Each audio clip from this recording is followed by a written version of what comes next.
días, mi nombre es Gilberto Méndez, soy estudiante de la Universidad Bicentenaria de Aragua. Vengo a presentar la videodefensa de la evaluación sumativa número 4 de la materia Física 2. En el ejercicio número 1 nos presentan dos alambres paralelos conductores de corriente. Una corriente entra a la hoja y la otra sale, y nos piden cuál debe ser el valor de la corriente I2 para que el campo magnético neto o total sobre el punto P sea 0. Entonces nos dan un primer dato, que el campo magnético o total sobre el punto P sea 0. Pasamos a calcular primero los campos magnéticos. Para calcular el campo magnético utilizamos la ecuación del campo magnético, que nos dicen que va a ser igual a μ sub 0, que es la constante de permeabilidad, por I, que es la corriente, sobre 2pi por R. R sería la distancia del alambre hasta el punto P. En el caso del alambre 1 sería 1 metro más 0,50 metros. Entonces calculamos el campo 1 sustituyendo los valores. I sub 1 sería igual a 6 amperes, que nos las dan, sobre 2pi por R1, que ya dijimos sería 1,50, nos da este valor, 8 por 10 a la menos 7 teslas. Como nos dicen que el campo neto es igual a 0, de aquí despejamos el campo magnético 2 y nos va a quedar menos 8 por 10 a la menos 7 teslas. De la fórmula del campo magnético despejamos entonces la corriente. Nos queda de esta manera 2pi por R por B sobre μ sub 0. De aquí podemos calcular la corriente número 2, porque ya conocemos el valor del campo magnético número 2. La distancia 2 sería esta distancia. Sustituimos los valores en la ecuación y nos queda que la corriente va a ser menos 2 amperes. Este menos lo que nos indica es el sentido. Va a ser un sentido contrario a la corriente dada en I sub 1, la cual dice que entra a la hoja. Por lo tanto, I sub 2 sale de la hoja, o lo que sería lo mismo, va en el sentido Z positivo. Z positivo, y tiene un valor de 2 amperes para I sub 2.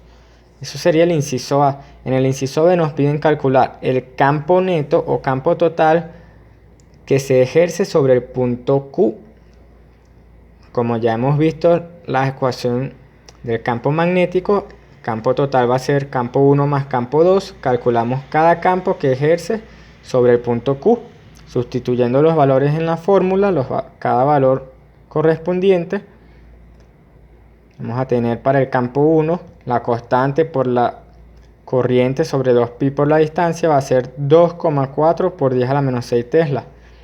Para el campo 2 sería la constante por la corriente, que sería de 2 amperes, calculada en el inciso anterior, sobre 2pi por la distancia, que en este caso sería 1,50. Desde aquí 1 metro más 50 centímetros hasta el punto Q. Y eso me da 2,67 por 10 a la menos 7 teslas. El campo total sería la suma de los dos campos, me da 2,67 por 10 a la menos 6 teslas en dirección menos Y, ya que va a tener la misma dirección del campo magnético mayor, que sería B sub 1. De lo cual en este campo, si vemos que la corriente va entrando a la hoja, por la regla de la mano derecha, tenemos que la corriente va hacia abajo, o lo que sería lo mismo, hacia el sentido Y negativo. En el inciso C nos solicitan el campo total sobre el punto S. De igual manera, campo total, calculamos los campos magnéticos sustituyendo en las fórmulas los valores. Nos quedan 2 por 10 a la menos 6 teslas y 5 por 10 a la menos 7 teslas. Y una vez sumados, tenemos que el campo total va a ser igual a 2,5 por 10 a la menos 6 teslas. Tesla sería la unidad. Eso es para el ejercicio número 1. En el ejercicio número 2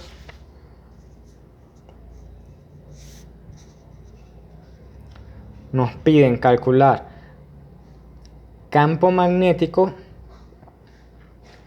en el instante en que la corriente I a una distancia R hacia la derecha.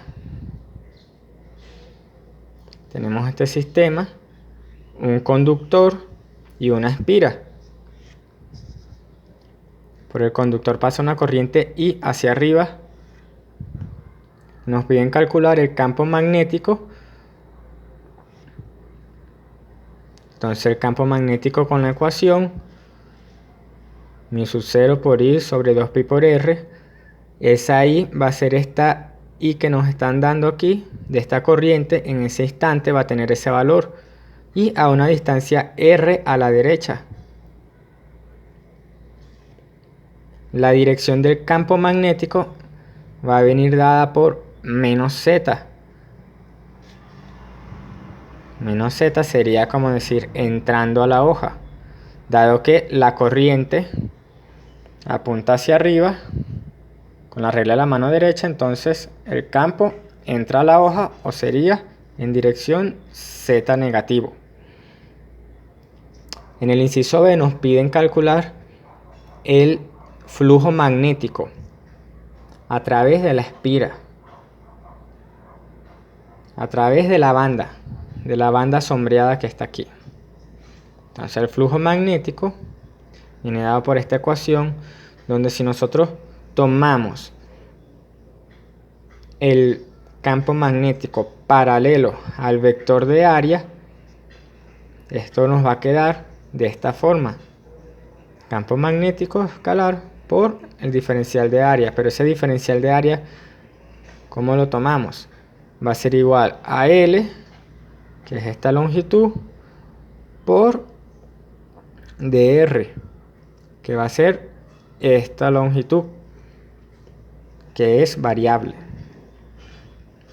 Entonces el flujo magnético, sustituyendo los valores, campo magnético lo tenemos aquí arriba, y diferencial de área, nos queda esta expresión.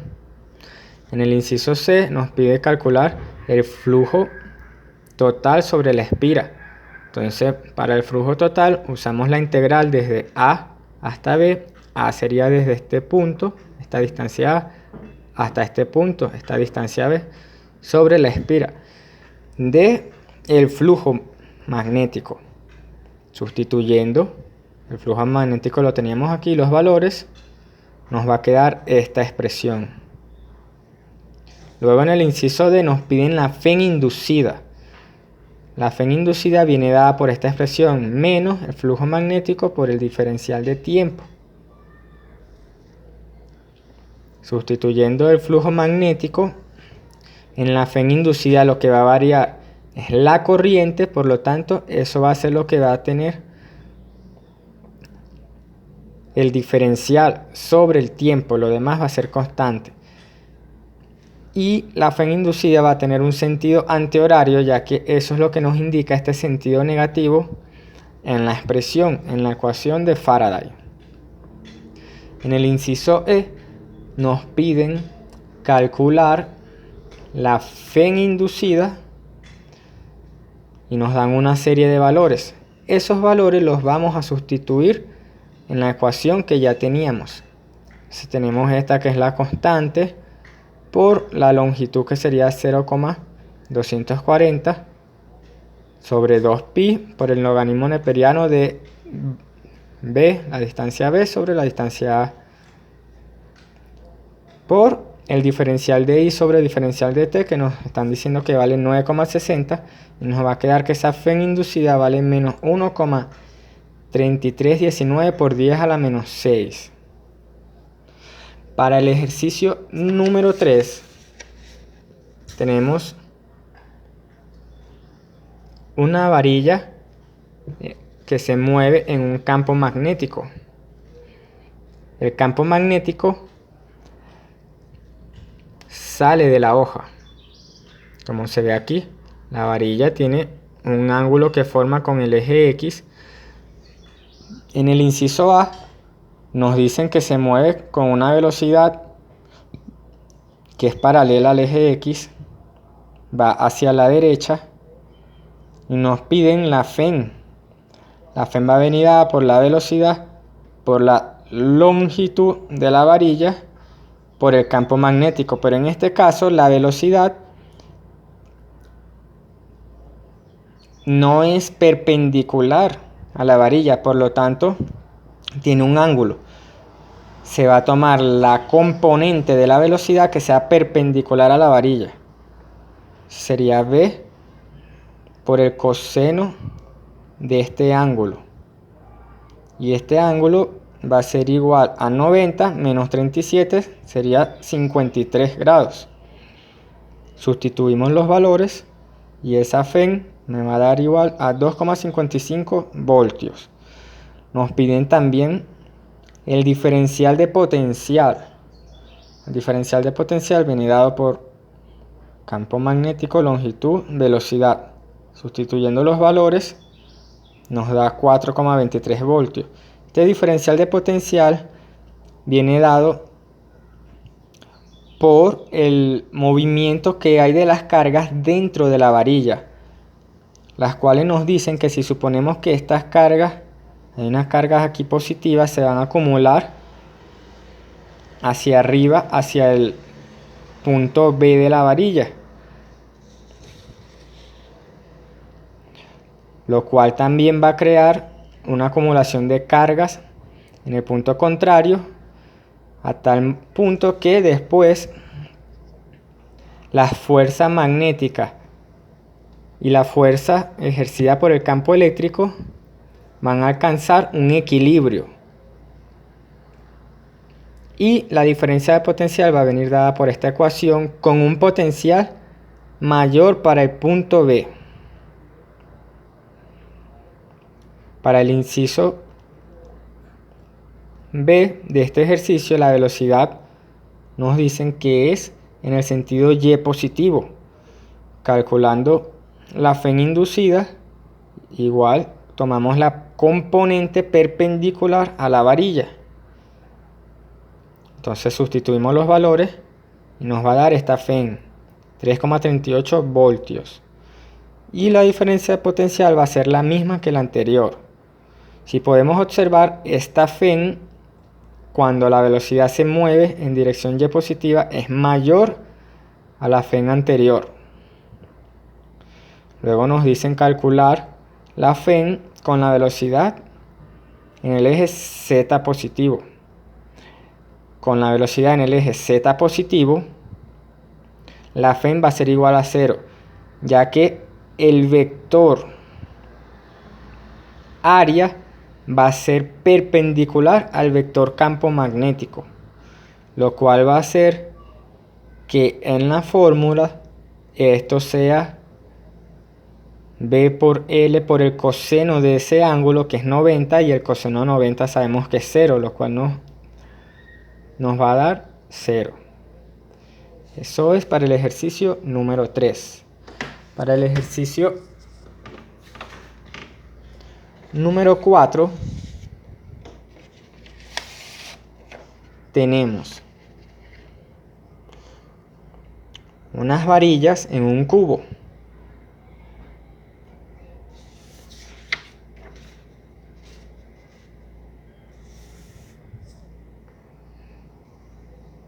Las cuales se mueven en una dirección dada y nos piden calcular la diferencia de potencial. Para calcular la diferencia de potencial de las varillas, observamos en qué dirección se mueven. La varilla A se mueve en dirección del eje Y. Tenemos la ecuación de la diferencia de potencial, sustituimos los valores, nos queda 0,021 voltios. La varilla C se mueve con un ángulo de 45 grados del plano XY. Por lo tanto, esa velocidad va a tener una componente que me va a multiplicar por el coseno de ese ángulo. Y la diferencia de potencial me queda 0,0148 voltios. Y la varilla D tiene una inclinación, por lo tanto también la velocidad se va a tomar la componente perpendicular a la varilla, también es coseno de 45, Calculamos la longitud de la varilla por Pitágoras, nos queda 0,70 metros. Y tenemos la diferencia de potencial, va a ser 0,02078 voltios. Y esto es todo, me despido.